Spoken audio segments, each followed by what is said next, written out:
Greetings. Welcome to the ITR Live podcast. I'm your host, Chris Hagenow, and we are back here for another action-packed, fun-filled episode of the gold standard in Iowa conservative podcasts. We have something a little different for you today. I'm here, and last week we had the annual ITR NFIB Tax Day Luncheon, and we had that at the downtown Hilton here in Des Moines, and it was a great event. We were joined with our keynote speaker, Vance Ginn, who is a ITR Foundation contributing scholar and came up. He's a Texan. But to kick things off, I had the privilege to deliver some comments, and I had several of our listeners say you need to release that as a podcast episode.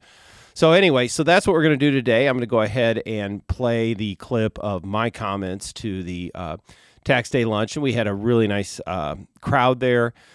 We had several legislators. It was both the House and the Senate had a lot of business that day, so we didn't get as many as we have had in years past. But we had both folks from the House and the Senate, and it was great to see them. So anyway, there's a few tongue-in-cheek comments in here. There's a few jokes in here, but a lot of serious comments about what's going on with tax policy in Iowa and where we need to go this year on property tax reform. So without any further ado, here are the comments from the ITR NFIB Tax Day Luncheon.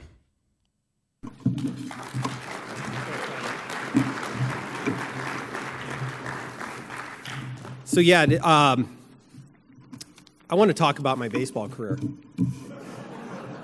Some of you may not know I was a high school baseball player, sort of. I wasn't very good, and I didn't play a lot, but one time, I pitched. Did you know this, Jack? Did not. Okay. I pitched one time. So we were playing the crosstown, counterpart school, a big 4A school, and we were the little school. And we were predictably getting blown out, and it was sort of all hands on deck. And so coach throws me in, and I'm out there. I come into the game with the bases loaded and nobody out.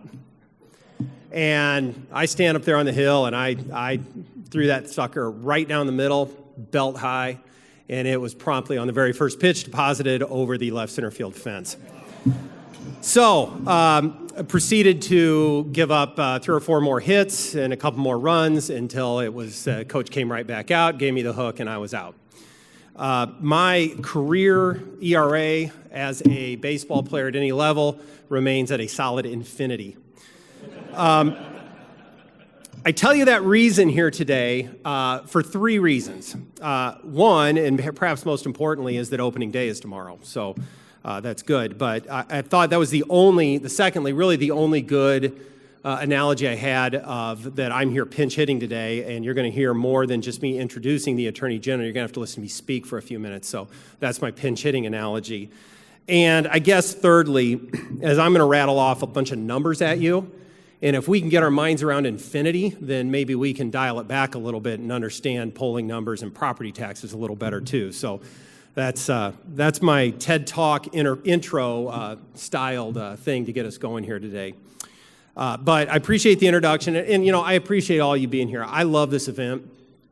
I love seeing a room full of people that I know agree with the vision of Iowans for Tax Relief and of NFIB, and understanding the importance of all these issues in keeping Iowa strong, keeping Iowa growing, and how much we've done to really set the example for the nation. Iowans for Tax Relief has, if you see, it's not on this logo here, but often if you get our stuff, we're the voice of the taxpayer. And I think that probably sums it up as much as anything. And we've got a bunch of senators here, and I know we're going to have some House members coming in here in a little bit, a few of them at least. They've been very busy up on the Hill. But, and I think all of these legislators will agree with me, and being a former legislator myself, you walk in that building and you are inundated with people with their hand out, and they want just a little piece, or sometimes a big piece, of our tax money. Or they want a little special carve out to the tax code for their interest. And it's difficult. It really is to navigate all of that. And sometimes you do those things, and sometimes you say no, but ITR is the voice of everybody else that doesn't have a paid lobbyist at the Capitol. Because when all of those decisions are made, we try to have a voice in the process. And I know these folks here, and for all of them that are here, are really good about helping us have that seat at the table. And that's who we are, and that's why we do it. And I think we've been pretty successful in doing that. I can't say enough about the partners that we have in the legislature here. And I'm going to come back to that in a little bit. But I wanted a little bit, too, because I have to drag this out a little bit because we don't have one of our speakers. But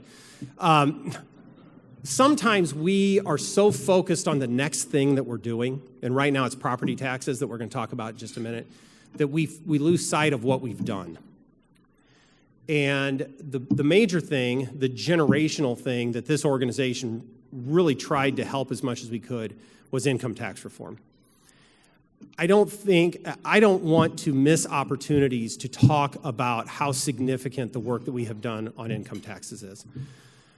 We've set an example across the country, and I know our speaker coming up, Vance Ginn, we talked about this last night, of just, this isn't something that Iowans talk about. Across the country, you go to policy meetings, you groups of legislators, and they all know what's happening in Iowa.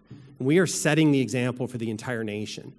And again, I think when we're looking forward to the property tax, but I think that's instructive because we'd like for that to be an example to local governments as well of how they can do it better.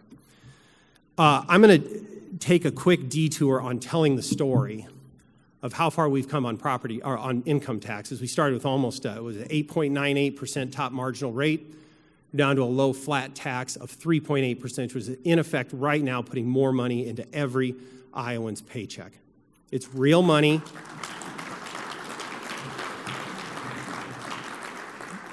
We get sticker shock from our property taxes, and they're obnoxious, and it needs to be fixed. But sometimes we lose sight of just how much we're saving and how bad things had gotten on the income tax, and let's just not forget that. But as much as Iowa has been an example to the country, I'm gonna take a minute to say one special thanks on this matter.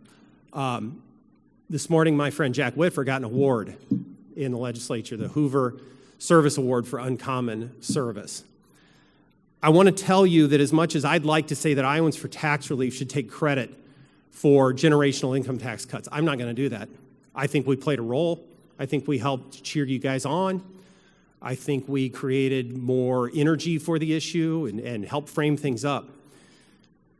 But singularly, Senator Jack Whitver is responsible for creating where we're at in the environment for this generation of tax cuts that will be remembered not just in Iowa and not just for this time, but across the country and for generations to come. And so, because I have all you here and I have him here, I want you all to thank who is an absolute rock-solid champion on tax policy, Senator Jack Whitver.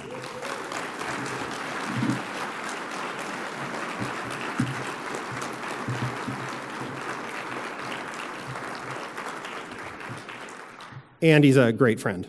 And yeah, so I would say that anyway. But anyway, so thinking about income taxes, and I want to, because I want to frame this up for what we're going to talk about on property taxes. The way it worked, and I hope you all agree with me, for years, going back all the way to probably 2011 when we first started taking control of this, you had more conservative leadership, is that it started with limiting spending, fiscal discipline and fiscal responsibility and sorting through wants versus needs and holding the line, and then creating the environment to be able to cut those taxes and give that benefit back to the taxpayer. I mean, that's the model, right? It's not complicated. We held the line on spending, cut taxes.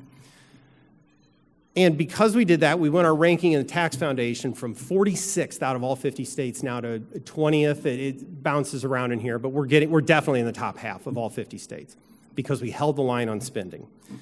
And I tell you, I think that's, as we look at the property tax problem, that has to be part of the solution if we want to hold the line on the growth in property taxes. So I think a lot of you have seen the polling that we do. I don't know if any of you, if you haven't, that's fine. I'm going to try and walk you through. This is the number part, right? So we got there with infinity. So work with me. We commission a poll 3 or 4 times a year, the ITR Foundation poll, which, John, by the way, what is it? What's the ITR Foundation poll? This is gold standard.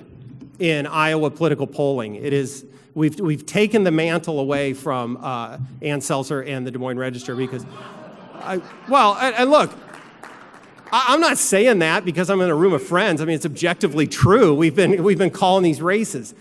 We use a reputable national pollster.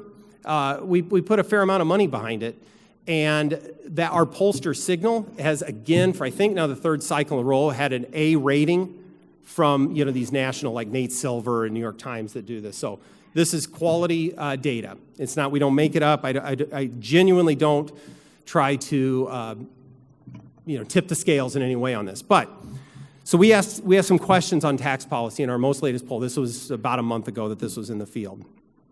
There are a couple of very big tax questions that are in front of you. So this current constitutional amendment proposed one that it would take a 2/3 majority vote in the legislature to raise taxes, right? I know Senator Dawson has championed this, and I appreciate it. 71% of Iowans support that. And 60% of Democrats support that idea. Think about that. How many other issues are out there that get that kind of support across the board?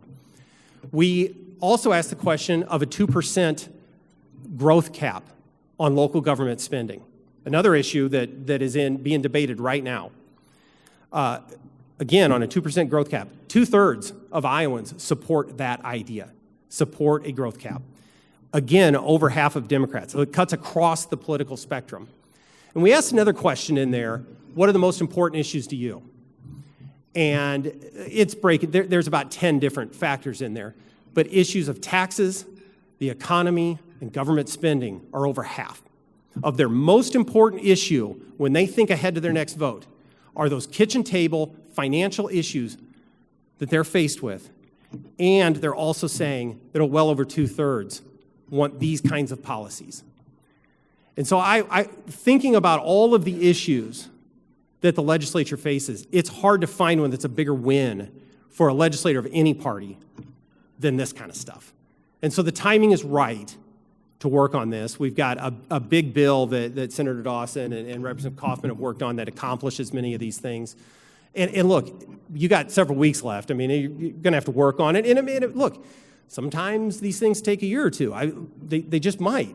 But the Iowans' frustration with their property tax burden is not going away. That's evergreen, and they want real strong action. I was also thinking, bear with me on the numbers again, but I don't know if any of you have noticed, but there have been a lot of debates lately at the Capitol about eminent domain because people don't want their property being taken, and I am not going into that issue today, so just it's okay. Exhale, everyone. But the issues of eminent domain and taking of one's property really hit home for a lot of people, right? It's pretty personal. We have about 1.5% of the value of our homes being taken away from us every year by way of property taxes. Where's the outrage for that? Are we storming the Capitol for that one? Are we showing up at City Hall? Are we going to a county board of supervisors meeting and saying, I'm overtaxed? And so one of the things that we've been trying to do in addition to supporting the work inside the Capitol to get a good property tax bill done is trying to activate people locally, is to get people to go to their local board of supervisors meeting there, because that's, if we're going to preach local control, okay, well, let's do it. Let's show up and go tell them. We had a member that went to one of these budget review hearings recently over in eastern Iowa. And someone that had a fair amount of political sophistication, but rallied about 20 people, and they went to their, I think it was a supervisors meeting, and said, hey, this is too much. You're raising my property taxes again. And the board of supervisors didn't really want to hear it. They listened and said, well, you tell us where we're supposed to save. Tell us in this budget where we're supposed to save. And I know you legislators are nodding. How many times do you hear that from your cities or your counties? How many times you've been lectured about the price of gravel? You know what? Don't care. I mean, care. You should listen to them. Why is it that their budget comes first? Why is it that what government needs comes before what the people need? So I can tell you, having knocked over 50,000 doors in my political campaigns, and you go out on Representative Gustav, you knocked a lot of doors last summer. It was hot, right? I want you to think back. Okay, I'm going to pick on Bill for a minute because he's my law partner and good friend. Bill, you're out, it's July, it's August. You're away from your family, and you're going out, and you're knocking on a door. And it's 95 degrees outside, and you knock on someone's door. And probably the most likely thing they were going to say to you is, you can work on my property taxes, right? I know you told me you heard it over and over. Well, okay. Yeah, okay. But that person you showed up on their doorstep, their voice and their budget matters more. It just does. It has to. So remember that. And you should listen to the cities and the counties. They know the way things work. We should absolutely engage them, right? But those individual budgets, the people that are paying the bills, that has to come first. So I keep that in mind. I think that what these guys are working on is really exciting. I know the amount of, I can't even imagine. We've got actually a current Ways chair and a former Ways chair in the back of the room and in Tom Sands, but the amount of, I know how much time you guys put into this and how complicated it is.